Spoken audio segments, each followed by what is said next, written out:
The novel I have chosen is The Catcher in the Rye by J.D. Sandlinger. It was published in 1951 by a little known publisher called Little Brown. Now, a little backstory about the author. The author, first of all, was always into younger women, that were not much of his own age. This plays a lot into the book, but I'll explain that later on. Second of all, that is very important about the author is that he's a World War II veteran. He actually served all throughout the war and saw one of the most intense battles, and he was actually there during the liberation of the first internment camp. So, that's a little backstory on the author. So, what was the time like when this book was written, you may ask? Well, it's right after World War II, so people are coming out of the Depression. There's now money in America, there's more jobs, women are more involved in society, and there are things of this nature which then allowed society to move forward and develop, as you can say.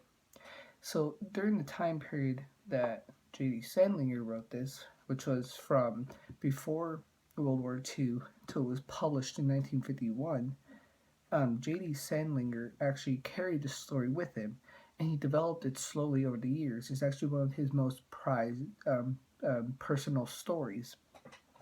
And so J.D. Sandlinger really appreciates that he was able to publish it, but regrets it later on because he says it destroyed his family because he would lock himself away for weeks at a time trying to write this novel. So the time period in which this was written actually helps because there's now more jobs, more money, more people involved in society, and things as a whole are getting better. I'd like to mention a little bit more on the topic that I brought up that J.D. Sandlinger is a veteran of World War II. He was there during the liberation of the first internment camps, and he was there during D-Day and days of that nature. So how this helped the story is that J.D. Sandlinger had to lose his innocence far more than any human ever has to do.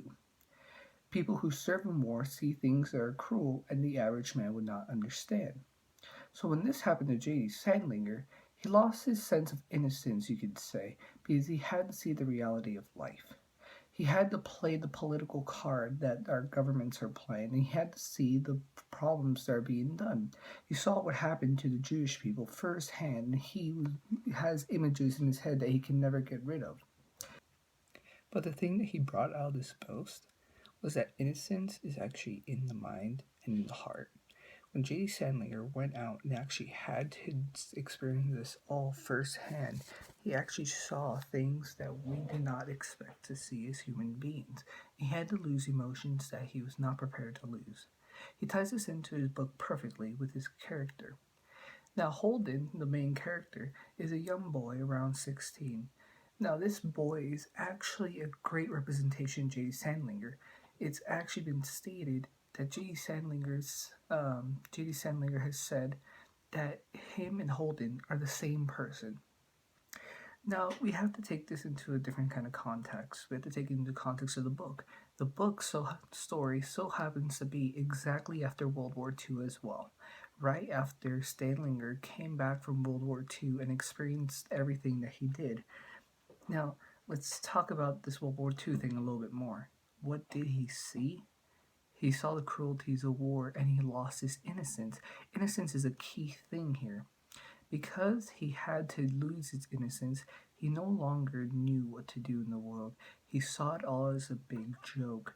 He saw it as a dark, miserable place, and he saw that everything he hated and everything that no one wants to experience. But this all just ties into his loss of innocence, which is the key element of the story of Catcher in the Rye, that Holden does not want people to lose their innocence, even though he's lost it himself. He does not want anyone else to lose it, per se. But before I go into that, let's talk about where the story takes place. The story takes place in New York right after World War II. New York is actually filling up with jobs and a greater economy, and things are growing fantastic in New York. But the funny part about this all is that it's the center place of what Salinger and Holden hate most. what they call as phonies. Now, phonies, as in case I need to explain, is a person that is not who they appear to be. A professor can have a smile and be talking to a family, but he can just be doing it for the name or the fame. He's not doing it because he genuinely cares.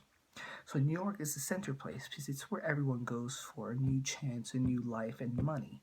So when we're seeing the story take place in New York, we're seeing phonies left and right. We're seeing the things that Holden and Sadlinger hates most. Why is this relevant? Because a majority of the story actually takes place in New York. In New York City, he actually goes and tries to get a prostitute, trying to lose his innocence once again, but he cannot fulfill this because his guilt and because inside he doesn't want to lose that innocence. So instead of having sex with this prostitute, he actually pays her just to sit there and talk with him.